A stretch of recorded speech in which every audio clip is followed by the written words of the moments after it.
He made it. Standing ovation for the sitting president, who is physically infirm, visibly struggling to make his way down the stairs of Air Force One in so slowly that I think Biden would have lapped him like 2 or 3 different times.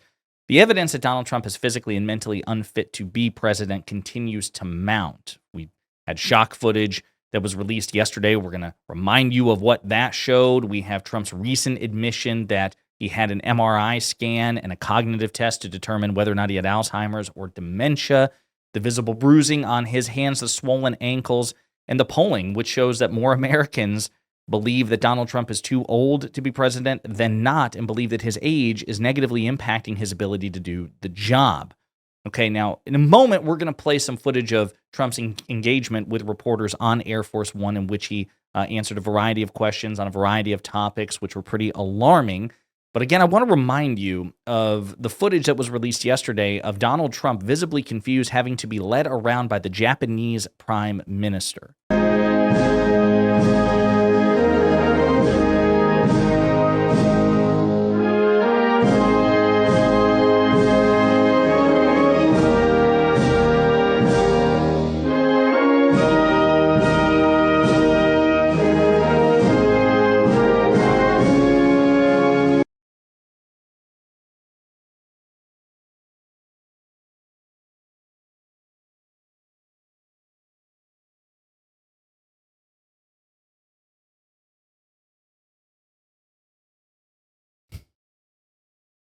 And he just walks off aimlessly. I mean, his shoulders are hunched, vacant stare. She's having to guide him around, again, like somebody in an assisted living home.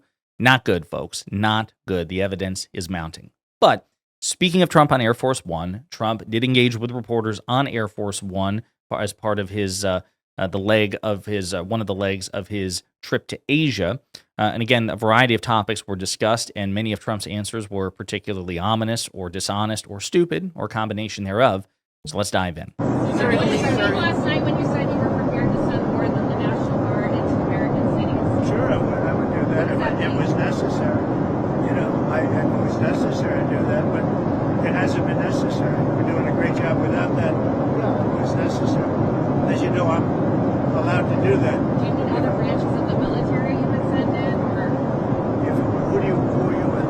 the New York Times? That's very good, very good. Well, if you write it correctly, I'll give you the answer.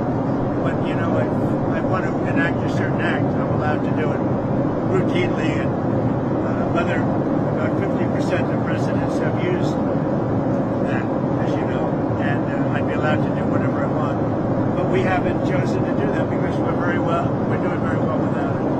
But I'd be allowed to do that, you understand? And the courts wouldn't get involved, nobody would get involved, and I could send the Army, Navy, Air Force, Marines, I could send anybody I wanted, but I haven't done that because we're doing so well without it. So Trump is referring to the Insurrection Act, and again, the way he speaks about this authority is particularly unsettling because this was an authority granted to presidents at the time of President Washington, President Adams, President Jefferson, who were statesmen, good faith statesmen who had a relatively healthy relationship with power. And the idea was truly it's a break glass in case of emergency authority. Trump, of course, tries to break the glass whenever he damn well pleases because he's like a toddler, right? But the way he even speaks of it, no previous president would and has ever spoken of the Insurrection Act in this way. Like, I can do it whenever I want. Then if I do it, I can do whatever I want. I can send whoever I want because I'm a big boy. I'm a special boy. No one can stop me because I'm just so amazing. It's a toddler's narcissistic view of the world and of power. And it is ominous because he doesn't need a congressional statute to deploy the Insurrection Act. He doesn't need Congress's permission.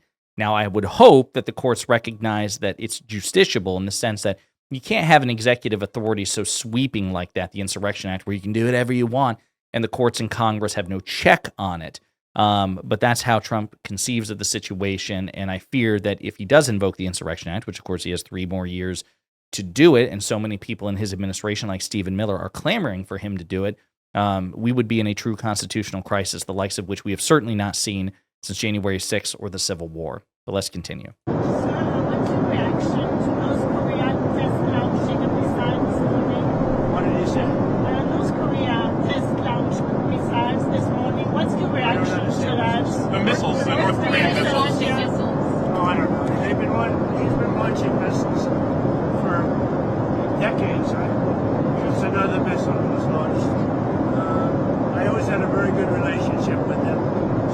some point I'll be meeting. The schedule is very tight, as you know, but at some point I look forward to meeting up again. But we had a very good relationship.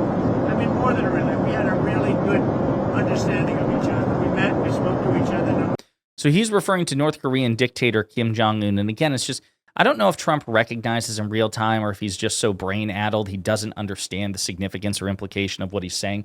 But when he goes out of his way to explain how he identifies with and understands and can empathize with various foreign autocrats and dictators like Kim Jong-un of North Korea, Vladimir Putin of Russia, Xi Jinping from China, Viktor Orban from Hungary, Erdogan from Turkey, again, it's a snapshot into his psyche. Now, every leader should have some base understanding or recognition of who the other players are, but Trump doesn't see it that way. Trump's not like, you know what, I understand how this guy's mind works, and then goes to explain how he's so different.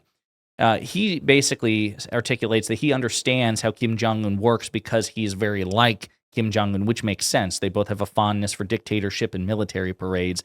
Kim Jong-un, of course, is actually more of an established dictator than Trump, but Trump is working his way in that direction. I will also point out, because we hear all the time about Trump's amazing foreign policy, that North Korea testing missiles during Trump's trip to Asia, I mean, this is obviously, it's a flex, it's saber-rattling. They're doing it on purpose to demonstrate, hey, we're not afraid of you, Trump. We have our own nuclear capability and devastating weaponry. I mean, certainly the United States is more militarily powerful than North Korea, but North Korea has like the 4th or 5th biggest army in the world.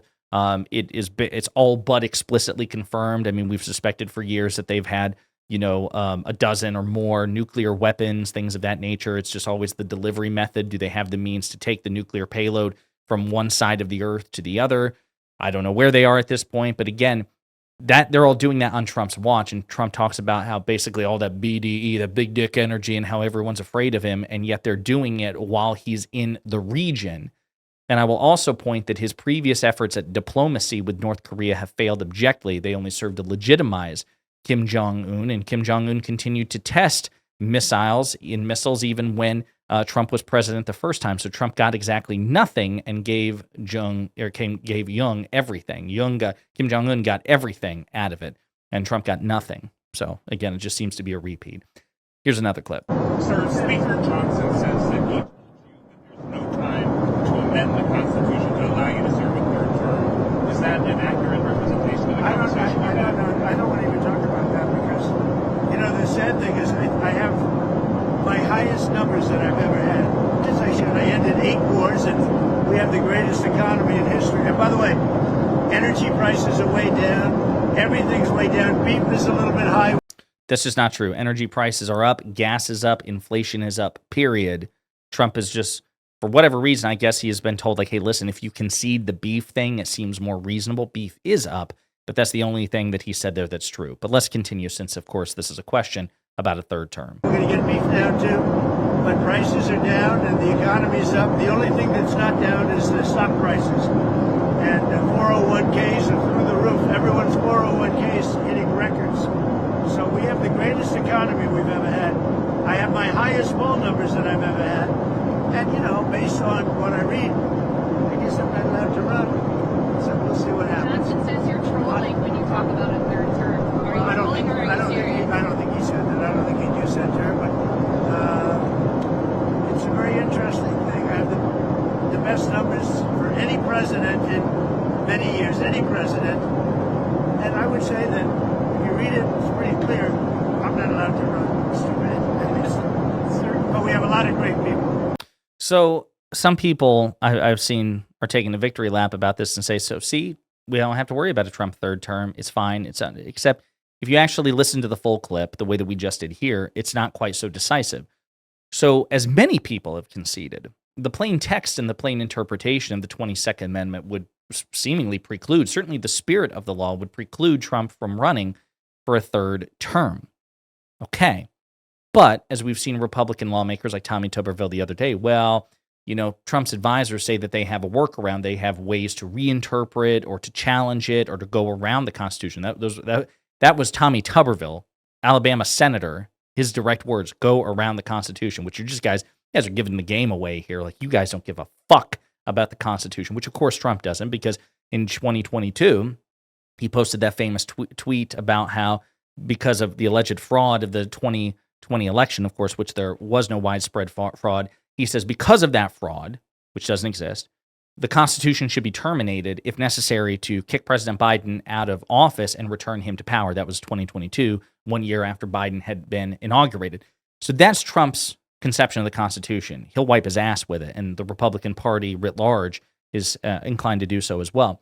So what he says is, it seems like the plain reading of it, or that it's written that I can't do it, I'm not allowed to do it, but we'll see what happens. He doesn't actually close the door on it. He may close it somewhat, but the door is still ajar. It is not in the threshold. That's not something that we should hang our hats on. You know what else the plain text of the Constitution had to say? Like, look at the Electoral Count Act. Look at the Constitution and what it said about counting electors. Trump didn't give a damn about that either, because he thought, well, the vice president is the one who makes the decision just unilaterally, can just throw out the results of an election if he wants to. That defied both the text and the spirit of the Constitution and the ECA, and Trump pursued it anyway. So this idea that when Trump says, well, the text is clear all the time in cases. The text of the 14th Amendment and birthright citizenship are clear, and yet he signed an executive order saying, we're done with it.